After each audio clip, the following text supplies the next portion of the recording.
Hello, my friends, and welcome back. Thank you very much for being with me again today.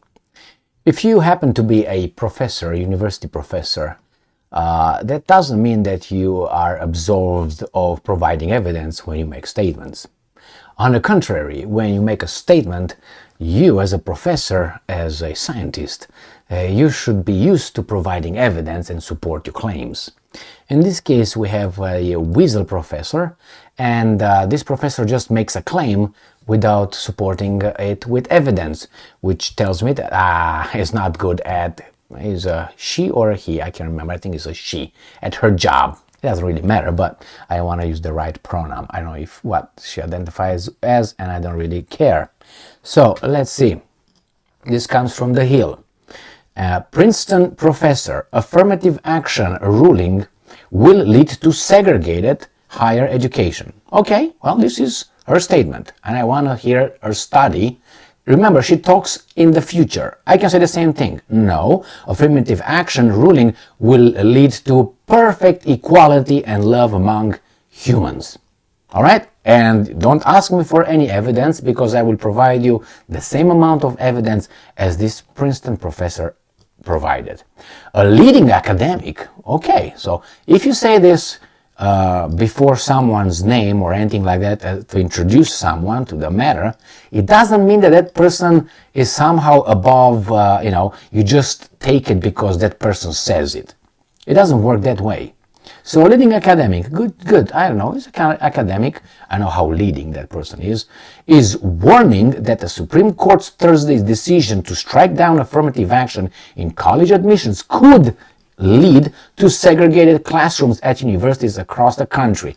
Well, and as I said, according to the same way of reasoning, I say no. It's going to be the perfect society the humanity has ever seen. And I give a deadline. I think I die in 20 years. So in about 40 years, this earth, the United States, will have the perfect society due to this Supreme Court decision. You can't dig, I allow you to dig me up after that's not going to happen, okay? If that's not going to happen. Even though I don't think I'll be buried anywhere. And I'm quoting her statement, this is her evidence. We will return. This is her statement. She knows, hey, baby doll, do you know the lottery winning numbers for the next drawing? If you know this, we will. No, we might, we could. She's a leading academic, my friends. That's how this person speaks. What's Eddie Glaude Jr.? So he's a guy, I'm guessing.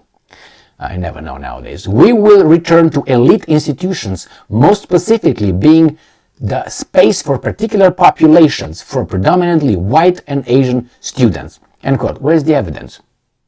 Said Eddie, professor of Princeton University, who is a regular contributor to MSNBC.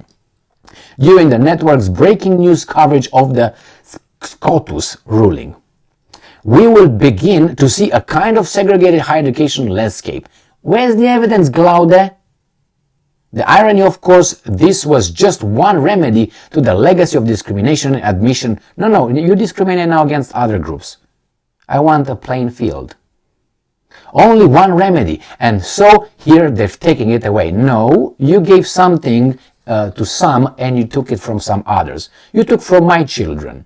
I'm a mofo immigrant. I haven't done anything, and you, Glaude, want my kids to just be discriminated, and I don't want that. So I'm celebrating this ruling. I wonder why it was just now, after so many years. Isn't that strange? So anyway, I'm going to go downside. I don't, I don't provide you only that, so you say, hey, he provided evidence. He didn't provide shit.